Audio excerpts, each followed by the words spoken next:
एकलव्य की गुरु भक्ति। बहुत समय पहले की बात है। महाभारत काल में हस्तिनापुर के पास घने जंगल में एकलव्य नाम का एक बालक रहता था। वह निषाद राज भीलों के राजा हिरण्यधनु का पुत्र था। एकलव्य को धनुर्विद्या तीरंदाजी में बहुत रुचि थी और वो दुनिया का सर्वश्रेष्ठ धनुर्धर बनना चाहता था। उस समय कुरु वंश के राजकुमारों कौरवों और पांडवों को गुरु द्रोणाचार्य अस्त्र शस्त्र की विद्या सिखाते थे। एकलव्य भी उनके पास गया और उनसे निवेदन किया कि वे उसे अपना शिष्य बना लें। लेकिन द्रोणाचार्य ने यह कहकर मना कर दिया कि वे केवल क्षत्रिय राजकुमारों को ही शिक्षा देते हैं। एकलव्य इससे निराश नहीं हुआ। उसने जंगल में लौटकर गुरु द्रोणाचार्य की मिट्टी की एक मूर्ति बनाई। उस मूर्ति को ही अपना गुरु मानकर वो रोज उसके सामने कड़ा अभ्यास करने लगा। अपनी लगन और कठोर मेहनत से वो धीरे धीरे धनुर्विद्या में इतना निपुण हो गया कि वो राजकुमार अर्जुन से भी बेहतर बाण चलाने लगा। एक दिन गुरु द्रोणाचार्य और पांडव उसी जंगल में शिकार के लिए आए। उनके साथ एक कुत्ता भी था।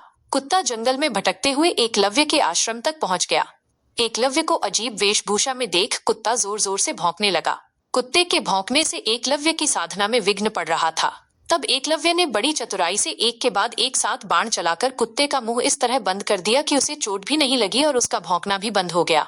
कुत्ता जब वापस द्रोणाचार्य के पास पहुंचा तो वे और अर्जुन ये देखकर हैरान रह गए। इतनी कुशलता से बाण चलाने वाला कौन हो सकता है? यह जानने के लिए वे जंगल में आगे बढ़े। वहां उन्होंने एकलव्य को द्रोणाचार्य की मूर्ति के सामने हाथ में धनुष लिए खड़े देखा। द्रोणाचार्य ने एकलव्य से पूछा, वत्स, तुम्हारे गुरु कौन हैं?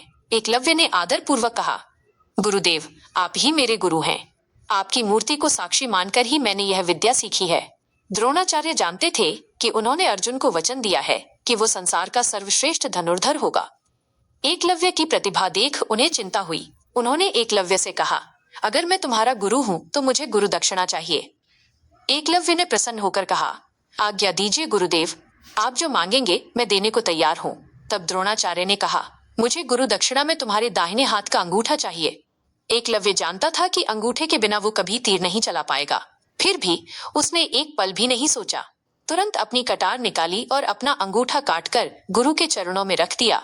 एकलव्य ने अपने सपने का बलिदान देकर गुरु भक्ति की एक ऐसी मिसाल कायम की जिसे दुनिया आज भी याद करती है।